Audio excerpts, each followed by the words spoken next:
Dostlar, salam, здравствуйте. Rus dili asanlıqla öyrən kanalından hər kəsi salamlayıram və biz sizinlə əmr xahiş feilləri öyrənməyə davam edirik. Dərsləri bəyənməyi unutmayın. Gəlin başlayaq.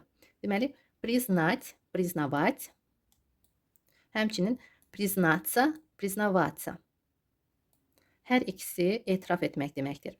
Sadəcə nə vaxt sə olacaq və nə vaxt olmayacaq, mən sizi indi başa salacağam. Əgər biz, baxın, bu feildən sonra ardını deyiriksə, ardı varsa, o zaman biz sə işlətmirik.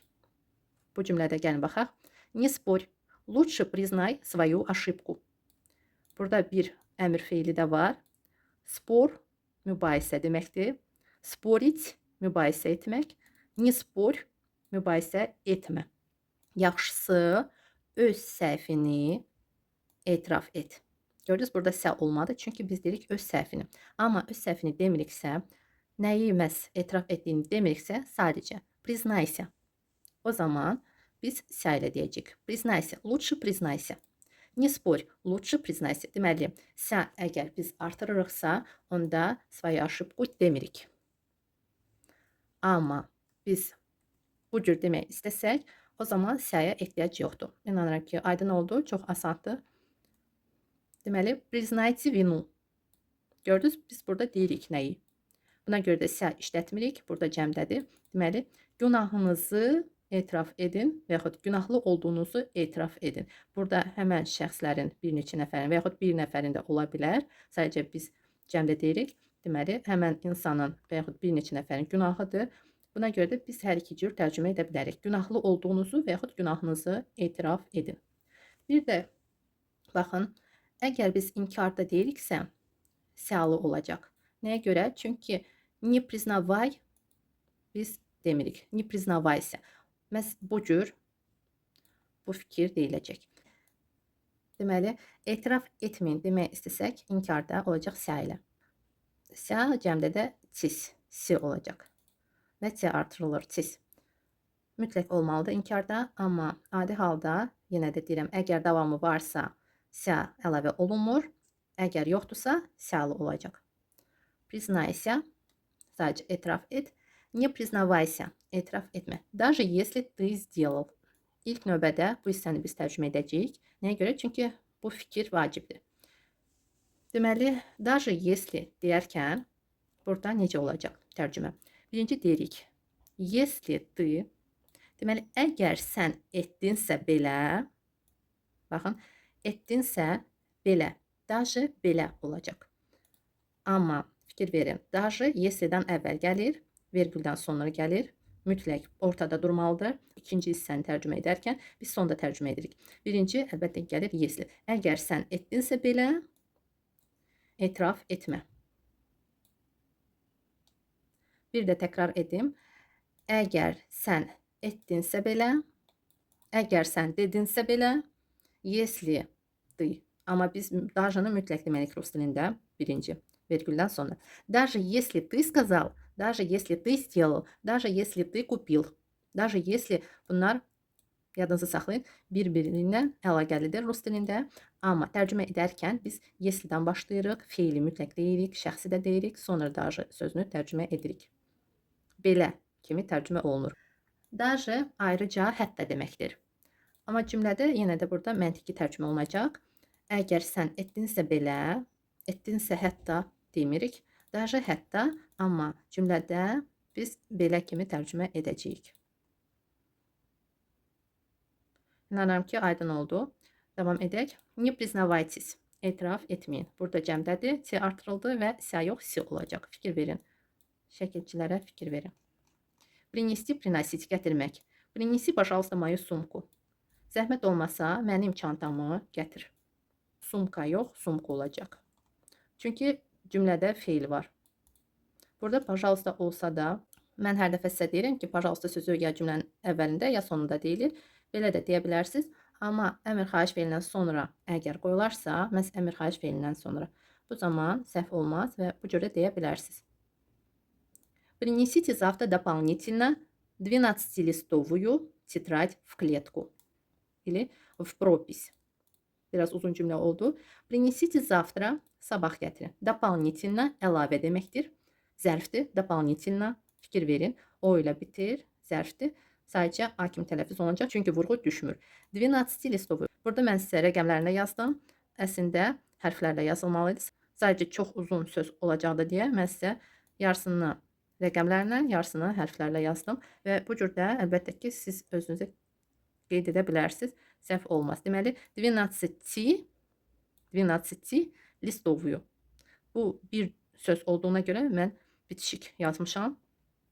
Amma baxın, 12 burada mən sizin üçün bu cür qeyd edim ki, sizə oxumağa asan olsun. Deməli, 12 12 deməkdir, amma burada sonluğu var. 12 listovuyu 12 vərəqli deməkdir. List vərəq deməkdir və 12 vərəqli 12 listovuyu titrat. 12 vərəqli dəftər. Deməli, sabah əlavə 12 vərəqli dəftər gətirin. Və burada belə bir əlavə söz var. V kletku. Bu v kletku deyiləndə titrat v kletku. Riyaziyyat dəftəri biz deyirik. Məntiqi tərcümə edəcəyik, amma rus dilində bu cür deyilir. Biz deyirik riyaziyyat dəftəri, kərpiçli dəftərdir, belə deyək. Rus dilində v kletku. V kletku deyiləcək, amma yazı dəftəri demək istəsək, v propis. 12 vərəqli riyaziyyat dəftəri olacaq. 12 listovuyu titrat v kletku. Принесите var, buna görə də burada şəkilçilər dəyişilir. 12 listovuyu, uyu, kakuyu, nə cür? Buna görə də burada sifətin sonluğunu qəbul edir. Uyu, kakuyu, necə, nə cür? Deməli, sabah əlavə 12 vərəqli yazı dəftəri gətirin. Burada cəmdədir, prinsiti. Yazı dəftəri biz deyirik, amma burada yazı sözü sonda olacaq. Dəftərdən sonra durur. Rus dilində deməli, yazı dəftəri biz deyiriksə, olacaq titrat v propis. Elə bir ki, tərsinə olur. Dəftər yazı deyirik. Rus dilində baxın, titrat v propis. Yazı dəftəri. Titrat v kletku. Riyaziyyat dəftəri. Gəlin davam edək. Не приноси игрушки в школу. Oyuncaqları məktəbə gətirmə. Не приносите, gətirməyin. Учесть, учитывать, nəzərə almaq. Учти, nəzərə al.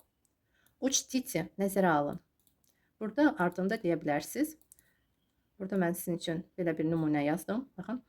Учтите, я не дам вам переписывать. Nəzərə alın.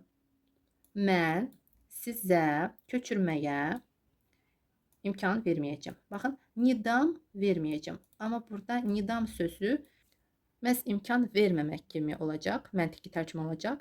Nidam vam nə etməyə verməyəcəm? Məhz köçürməyə imkan verməyəcəm. Bəli, dostlar, imkan sözü burada yazılmır. Sadəcə, я не dam вам nəsə etməyə, переписывать, там, что-то, nəsə. Burada başqa bir feil də ola bilər. Я не dam вам, mən imkan verməyəcəm kimi tərcümə olunacaq. Mən verməyəcəm, yox, mən imkan verməyəcəm. Buna uyğun belə bir sinonimlər var. Не позволю, bu da imkan verməyəcəm kimi tərcümə olunacaq və не разрешу, icazə verməyəcəm. Не разрешу, icazə verməyəcəm. Не позволю, или не dam, imkan verməyəcəm kimi tərcümə olunacaq. Yadınızda saxlayın. Не dam что-то делать, nəsə etməyə deyəndə не dam məhz imkan verməyəcəm kimi tərcümə olunacaq. Yadınızda saxlayın dostlar. Çox gözəl sözdür bu və burada məhz məntiqi tərcümə olunmalıdır. Yadınızda saxlayın. Не dam вам, не dam тебе, nəsə verməmək kimi yox, məhz imkan verməmək kimi deyiləcək. Учтите, я не dam вам переписывать. Nəzərə alın, mən sizə köçürməyə imkan verməyəcəm. Elə, я не позволю вам переписывать. Köçürməyə imkan verməyəcəm. Я не разрешу вам переписывать. Sizə köçürməyə icazə verməyəcəm. Не учитывай эти нюансы. Bu nüansları nəzərə alma. Cəmdə C ilə olacaq. Не учитывайте эти нюансы. Bu nüansları deməli nəzərə almayın. Хватить, bəs etmək. Burada bu əmr feili kimi olmayacaq. Sadəcə xvatit, bəsdir. Bu sözlər olduğu kimidir və cəmdə formaları yoxdur. C artırmaq olmaz bura. Sadəcə bəsdir, xvatit. Elə, не хватит, bəs deyil. Ən çox xvatit istifadə olunur. Məsələn, çox danışır, siz deyirsiniz bəsdir. Və yaxud nəsə edir, deyirsiniz bəsdir. Sizə nəsə xoş deyilsə, siz demək istəyirsinizsə bəsdir, dayan. Xvatit.